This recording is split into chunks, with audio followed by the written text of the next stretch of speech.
Malgré la grisaille et la pluie automnale, près de 120 coureurs et marcheurs se sont retrouvés à Weregave pour la première édition du Trail des Fours à Chaud organisé par le comité des fêtes. On est un petit groupe de Weregave, on se retrouvait tous les dimanches à la base pour courir tous ensemble. Et voilà, du coup, on a eu cette idée l'année dernière d'organiser ce trail. Voilà, parce qu'on courait souvent dans tout le village et puis au final on s'est dit pourquoi pas le faire découvrir aux autres et voilà, du coup on a organisé ce petit trail. L'épreuve proposait tout de même 3 courses, 15 ou 9 km pour les coureurs, une boucle d'1 km pour les enfants, plus une marche sur le tracé du 9 km avec comme point commun le passage par les fours à chaud. On passe dans la forêt et il y a une petite histoire avec cette forêt puisque ici on est passé au milieu de fours à chaud, donc, qui a été l'activité principale de notre village pendant quelques années. Il y a très longtemps, bon maintenant ils sont plus du tout en activité, mais c'est vrai que c'est très bien de passer au milieu de ces vestiges de Weregave. Avec cette visite insolite sur le parcours du trail, les organisateurs ont voulu mettre en avant le patrimoine du petit village du Pays d'Orthe.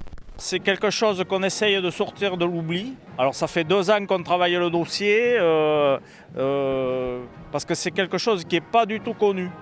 Donc, et c'est peut-être le seul patrimoine du village. Donc aujourd'hui on essaie de remettre ça en avant et le Trail des Fours à Chaud, le nom, ça nous sert de vitrine. Voilà.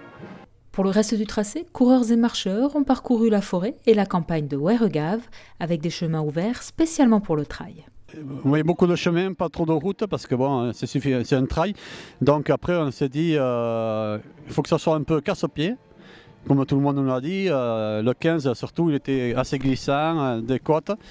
Bon, mais on pensait que ça allait être un peu plus dur que ça, mais je vois, vu les résultats, les chronos, pour moi ça a été assez facile.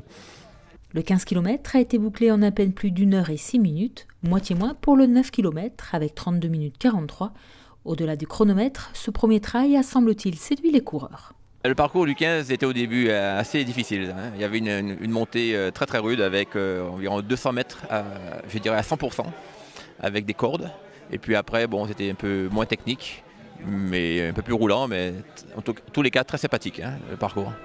Mais moi c'était tranquille, c'était parfait, sur tout le chemin, sur tout le long du trajet. Très sympa, parcours très sympa aussi. Bon, niveau balisage, il y avait 2-3 modifications à faire parce qu'il y en a qui sont perdus et on a hésité sur 2-3 endroits, mais c'est rien de grave. Très beau parcours avec la pluie. Moi je me suis régalé, donc à refaire l'année prochaine, pourquoi pas. Moi je trouve que c'était un peu trop roulant, j'aime bien quand c'est un peu plus de côtes et de difficultés comme il y avait au début, mais après pour un premier c'est quand même bien fait. C'est pas évident je pense de trouver 15 km comme ça de trail, mais c'était sympa. Au vu du succès de cette première, le Trail des Fours à Chaud reviendra l'an prochain pour une seconde édition.